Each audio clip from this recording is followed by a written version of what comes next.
আমাদের খোকনস ফিল্ম চ্যানেলের সকল প্রকার পার্ট গল্প দেখতে আমাদের চ্যানেলটি সাবস্ক্রাইব করে পাশে থাকা বেল আইকনে ক্লিক করে অল নোটিফিকেশন অন করে দিন। এটা করতেই শোভন তাকে সেই সুযোগ না দিয়ে নিজেই পাল্টা প্রশ্ন করলো, কোথায় ছিলে তুমি? হঠাৎ এমন একটি প্রশ্নে আরো চমকে গেল জ্যোতি। উত্তর দিল, ঘরেই তো ছিলাম। তাহলে মোবাইলে কি হয়েছে? কল ধরছিলে না কেন? জ্যোতি ঘরে চলে এলো, মোবাইল এনে ভালো করে দেখলো স্ক্রিনে 27টা মিসড কল ভেসে আছে। মিনমিনে স্বরে বলল, নামাজ পড়ছিলাম, মোবাইল সাইলেন্ট ছিল। শোভন আর প্রতিক্রিয়া করলো না, ভেতরে ঢুকতে ঢুকতে বলল, মোবাইল সাইলেন্ট করে যেখানে সেখানে রেখে দেওয়ার জিনিস নয়, এমন ভুল যেন আর কখনো না হয়। আমি ফোন ধরিনি বলেই কি আপনি কাজ ফেলে রেখে চলে এসেছেন? পথিমধ্যে থেমে গেল শোভন, উত্তেজনাও থেমে গেল।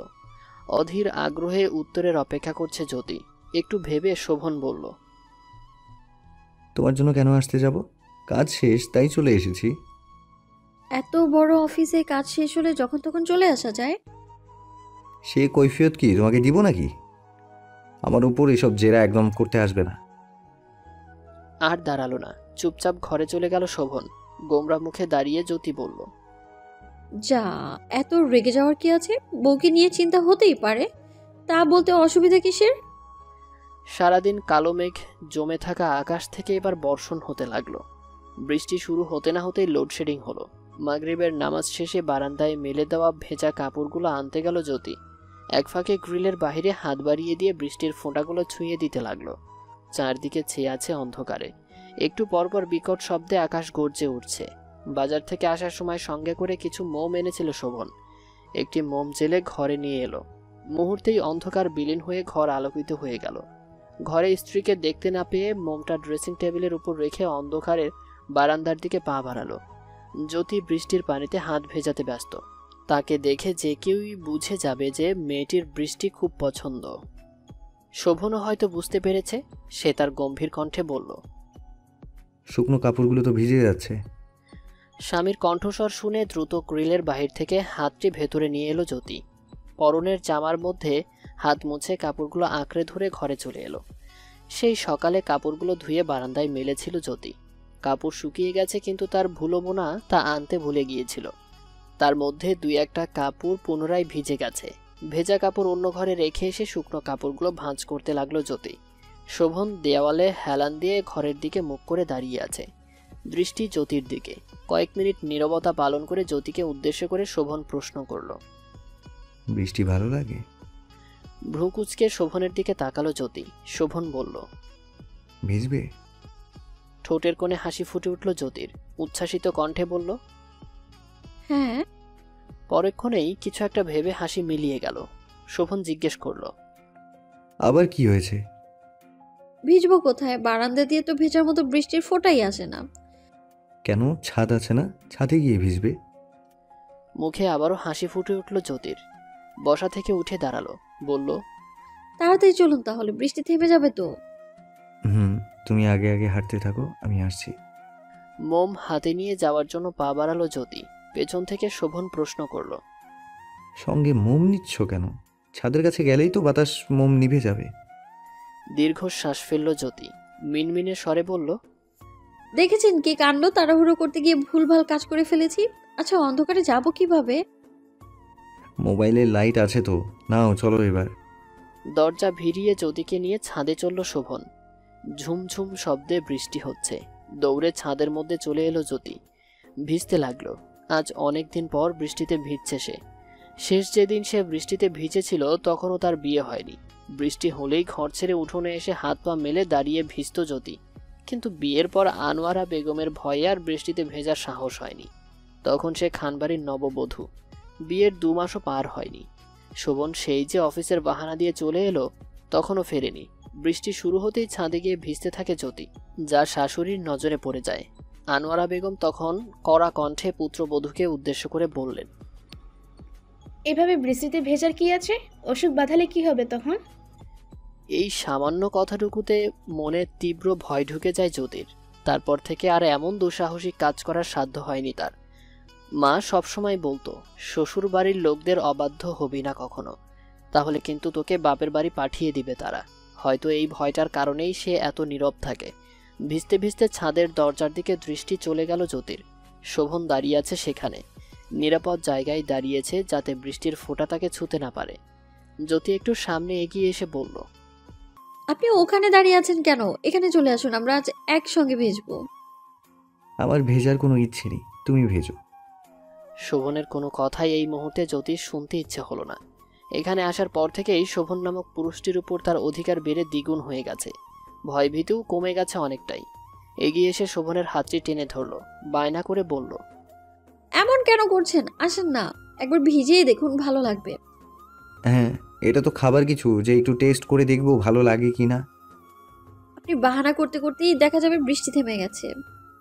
যেভাবে শুরু হয়েছে মনে হয় না মাঝরাতের আগে থামবে।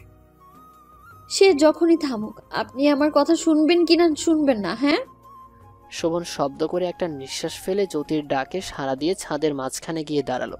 বলল, না শুনে কি আর উপায় আছে? দেখা গেল এতেও তুমি মন খারাপ করে বসে থাকবে। পরে বউয়ের মনে কষ্ট দেওয়ার অপরাধে আমারই পাপ হবে। জ্যোতি কান দিল না তাতে। ভিজতে ভিজতে রেলিংয়ের ধারে গিয়ে দাঁড়ালো। পুরো অন্ধকার, নিস্তব্ধ ছাদ, চারদিকে ঠিকমতো দেখা যাচ্ছে না।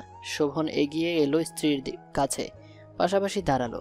জ্যোতি আনন্দিত কণ্ঠে বলল, জানেন আজ অনেক দিন পর আমি আবারও বৃষ্টিতে ভিজলাম। না না, অনেক দিন নয়, বরং 1 বছর পর। শোভনের সেদিকে খেয়াল নেই। তার মন ধ্যান সব যেন কোথায় চলে গেছে। কোনো এক ভাবনায় বিহব্বল হয়ে আছে। স্বামীর উত্তর না পেয়ে ঘাড় ঘুরিয়ে তাকালো জ্যোতি, কিন্তু অন্ধকারে মুখ স্পষ্ট করে দেখা গেল না। কিছুক্ষণ নীরবতার পর শোভন বলল, আকাশ মেঘলা হলেই না আমার মায়ের মুখে আনন্দের রেশ ফুটে উঠত। বৃষ্টি হলে মায়ের খুশি আর দেখতো কে? উঠোন পেরিয়ে বাগানে কিংবা খোলা ছাদে গিয়ে ভিজত। জানো, আমার মাও না বৃষ্টি অনেক পছন্দ করত। শোভনের কথায় অবাক হলো জ্যোতি। শোভন আবারও বলল, মায়ের পেছন পেছন আমি আর আপু গিয়ে ভিজতাম। আর সেদিন রাতেই না আমাদের জ্বর আসতো। তবে যে সেই জ্বর নয়, একেবারে হাড় কাঁপানো জ্বর। মা মাথার ধারে বসে পানি পট্টি দিতেন, একবার আমার কপালে তো আরেকবার আপুর কপালে। অফিস থেকে বাড়ি ফিরে আমাদের এই অবস্থা দেখে তো বাবা খুব রেগে যেতেন। মায়ের সঙ্গে তুমুল ঝগড়া বাঁধিয়ে দিতেন, কিন্তু মায়ের তাতে কোনো কালেই কোনো হেলদোল ছিল না। পরবর্তীতে ঠিকই সব ভুলে গিয়ে আবারও বৃষ্টিতে ভিজত, আর আমরা 2 ভাই বোনও ঘুরে ফিরে একই কাজ করতাম।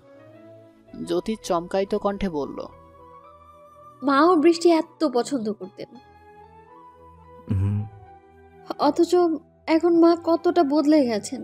নিজে তো বৃষ্টিতে ভিজেনি না, আমাকেও ভিজতে দেন না। ঘোর কাটল শোভনের। জ্যোতির কথায় দীর্ঘশ্বাস ফেলল, বলল, অনেক ভেজা হয়েছে, এবার ঘরে চলো।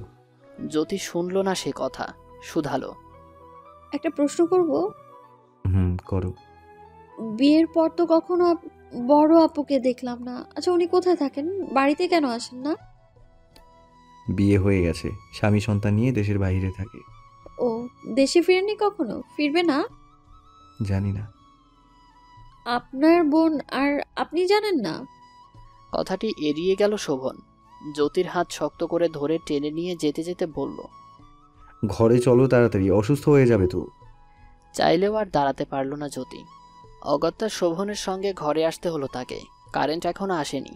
জ্যোতির মোবাইলের আলো জ্বালিয়ে মোবাইলটি জ্যোতির হাতে ধরিয়ে দিল শোভন। বলল, দ্রুত ভেজা কাপড় বদলে ফেলো, আমি পাশের রুমে আছি। কথাটি বলে শোভন তার কাপড় নিয়ে পাশের ঘরে চলে গেল। জ্যোতিও বাথরুমে ঢুকলো পোশাক বদলাতে। মোবাইলের চার্জ প্রায় শেষের দিকে। পোশাক বদলে রান্নাঘরে এলো জ্যোতি। মোম জেলে খাবার গরম করে টেবিলে রাখলো। 2টো প্লেটে খাবার বাড়লো। শোভনও এলো। ভ্রু কুচকে স্ত্রীর দিকে তাকালো, গম্ভীর কণ্ঠে বলল, চুল দিয়ে তো এখনো পানি পড়ছে, না মুছে এখানে চলে এসেছো কেন? ভুলে গিয়েছিলাম। ইদানিং দেখছি সবকিছুই ভুলে যাচ্ছ, কিছুদিন পর দেখা যাবে আমাকেও ভুলে গেছো। কাজ থামিয়েই শোভনের দিকে ড্যাব ড্যাব করে তাকালো জ্যোতি। শোভন বলল, আমার দিকে তাকিয়ে আছো কেন? যাও গিয়ে জ্যোতি চুল লজ্জা মোছো। পেল। মাথা নিচু করে ঘরে চলে গেল। টাওয়াল দিয়ে ভালো করে চুলগুলো মুছে নিল। মোছা শেষ হতেই খাবার টেবিলের কাছে এলো। এসে দেখতে পেল শোভন চুপটি করে বসে আছে। জ্যোতি জিজ্ঞেস করলো, খাবার তো ঠান্ডা হয়ে যাচ্ছে, এখনো শুরু করেননি কেন? তোমাকে বলবো কেন? কিছু বলল না জ্যোতি, চুপচাপ বসে পড়ল।